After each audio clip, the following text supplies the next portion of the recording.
Secretary General, Prime Minister Trudeau, Prime Minister Holness. First of all, I want to thank you for initiating this conference because this is, as we all know, a global issue. It's a global problem and it needs a global solution. So let me just start off by saying that when the virus hit Pakistan and we did the lockdown, everything came to a standstill, as it did in most economies of the world where they were trying to cope with stopping the spread of the coronavirus. And when everything came to a standstill, the biggest issue for us was how to look after the most vulnerable section of our population. And the people affected in the non-formal sector of our economy, in our country, out of a population of 220 million people, the vulnerable section of the society was almost 150 million people. Non-formal sector, daily wages, weekly wages, whose family depended upon them earning money so that they could eat. So we then started this big cash handout, one of the biggest programs in Pakistan's history. We doled out $8 billion to stimulate our economy and, of course, to give cash to the most vulnerable section of our society. But the problem was, and the problem is, we have falling exports. We have falling remittances. We were trying to big, ambitious plans to revive our tourism sector. All this took a nosedive. And I know that this is the problem with most of the countries, but specifically the developing countries face this problem.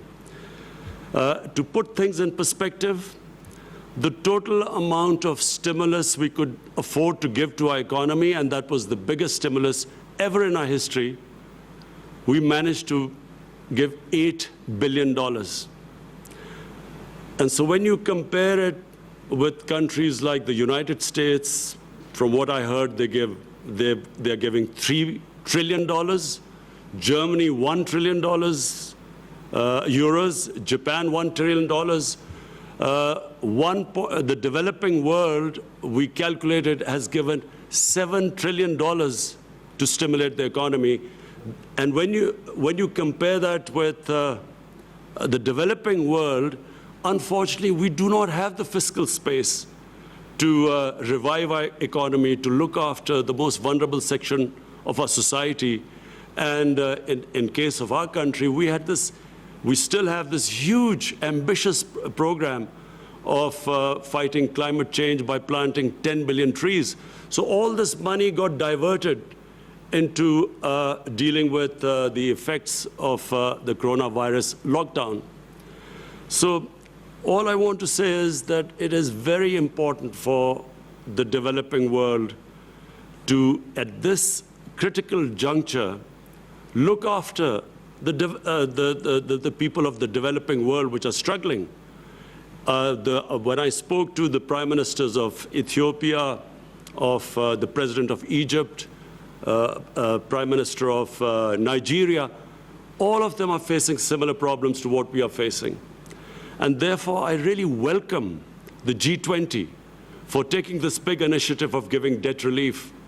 But bear in mind, this really has to be thought through. This stimulus, this help to the developing world, I'm afraid has to be much bigger than so far it is being envisaged.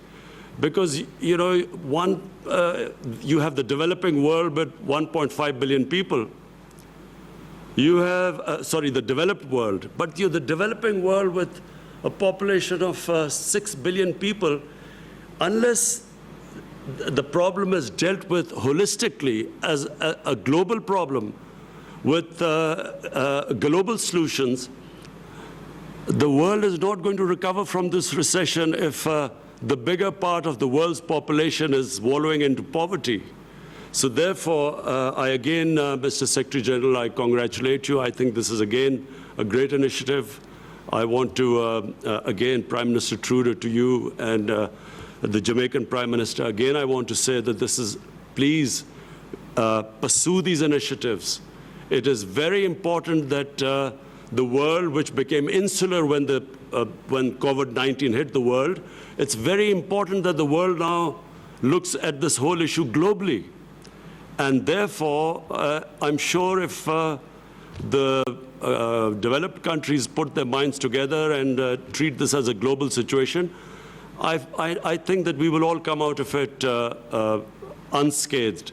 Right now, things look bleak, but I think if we deal it as a global issue, I think that the world will come out of it. Thank you very much.